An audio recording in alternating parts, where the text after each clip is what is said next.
اور یہ بات سن کر اس کے پسینے چھوٹ گئے۔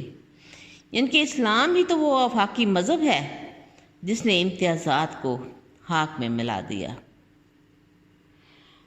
وہ 7 افراد جنہوں نے سب سے پہلے اسلام قبول کرنے کا اعلان کیا، نبی کریم علیہ الصلوۃ والسلام کی ذات اقدس، پھر حضرت ابوبکر صدیق، حضرت علی بن طالب، حضرت خدیجہ الکبریٰ، حضرت سمیہ بنت حبات، حضرت عمار بن یاسر، حضرت بلال بن ابی رباح۔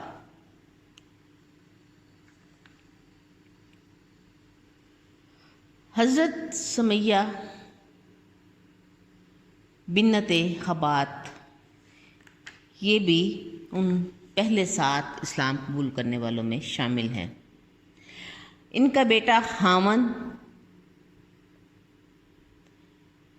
قریش کے ظلم و ستم کا بار بار نشانہ بنتے رہے۔ ایک روز نبی کریم علیہ الصلوۃ والسلام کا بازار سے گزر ہوا تو دیکھتے ہیں کہ قریش ان تینوں پر ظلم ڈھا رہے ہیں اور ایسی سزا دے رہے ہیں جس سے دیکھنے والے کے رونگٹے کھڑے ہو جاتے ہیں، لیکن مسلمانوں کی بے بسی کا یہ عالم ہے کہ دشمن کے چنگل سے چھڑا نہیں سکتے۔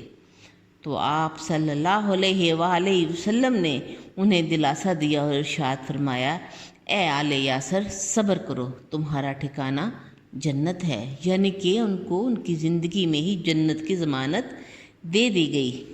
ابو جہل جو کہ اسلام کا دشمن تھا، اس نے حضرت سمیہ کو، ایک عورت کو، ایسی دردناک سزا دی کہ دشمن جو ہے وہ بھی کانپ اٹھا ہے، لیکن ان کے پائے استقلال میں کوئی کمی نہ آئی، وہ چٹان کی طرح مضبوطی سے اپنے ارادوں پہ جمی رہیں۔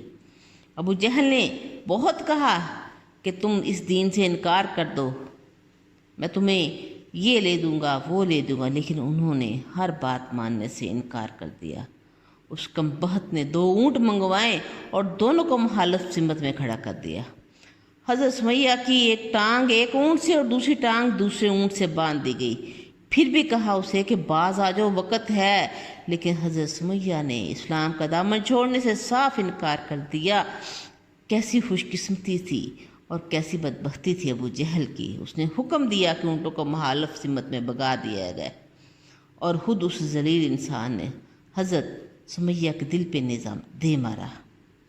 حضرت سمیہ رضی اللہ عنہا کے جسم 2 ٹکڑوں میں تقسیم ہو گیا اور انہیں اسلام کی پہلی شہید خاتون ہونے کا اعزاز حاصل ہوا، اور یہ واقعہ ہجرت سے 7 سال پہلے کا ہے۔ حضرت سمیہ کے خاوند یاسر بھی دشمنوں کے اذیتناک سزا و کتاب نہ لاتے ہوئے اللہ کو پیارے ہو گئے۔ میاں بیوی کی شہادت کے بعد رسول اقدس صلی اللہ علیہ وآلہ وسلم ان کے بیٹے عمار سے بہت پیار کرتے تھے۔ اسے ابن سمیہ کے نام سے بڑے پیارے اور شفقت بھرے انداز میں بلایا کرتے تھے۔ حضرت عبداللہ بن مسعود رضی اللہ عنہ بیان کرتے ہیں کہ میں نے ایک روز رسول اقدس صلی اللہ علیہ وآلہ وسلم کو یہ فرماتے سنا، جب لوگوں میں اختلاف رونما ہوگا تو ابن سمیہ حق کا ساتھ دے گا۔ غزوہ بدر میں جب ابو جہل کو قتل کر دیا گیا تو رسول کریم علیہ الصلوۃ والسلام نے حضرت عمار سے مخاطب ہو کر فرمایا، دیکھو تیری والدہ کے قاتل کو اللہ نے واسطے جہنم کر دیا۔ مکہ معظمہ میں جب آل یاسر پر ظلم و ستم کے پہاڑ ڈھائے جا رہے تھے تو موقع پا کر عمار رسول اقدس صلی اللہ علیہ وسلم کی خدمت میں حاضر ہو گئے اور کہنے لگے، یا رسول اللہ صلی اللہ علیہ وآلہ وسلم، یہ ظلم کب تک ختم ہوگا اور کب ہمیں سکھ کا سانس لینا نصیب ہوگا؟ ظالموں نے تو انتہا کر دی۔ تو آپ نے تسلی دی اور دعا فرمائی کہ الہی اس خاندان کو جہنم کی آگ سے بچائے رکھنا۔ حضرت عثمان بھی روایت کرتے ہیں کہ رسول کریم علیہ الصلوۃ والسلام نے ارشاد فرمایا تھا، اے آل یاسر صبر کرو، تمہارا ٹھکانہ جنت ہے۔ یعنی کہ ہر لحظہ، ہر لمحہ جب بھی نبی کریم علیہ الصلوۃ والسلام آل یاسر کو دیکھتے اور انہیں ان کی زندگی میں ہی جنت کی بشارت دینے لگ جاتے۔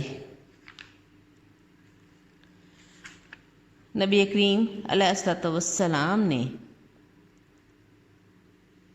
ان خاندان جو کہ آل یاسر، جس میں حضرت سمیہ بنت حبات اور آپ کے خاوند یاسر اور آپ کے بیٹے، جن پہ اس کفار نے اور ظالموں نے انتہا کر دی تھی ظلم و ستم کی، نبی کریم علیہ الصلوۃ والسلام نے ان کو جنت کی بشارتیں دیں۔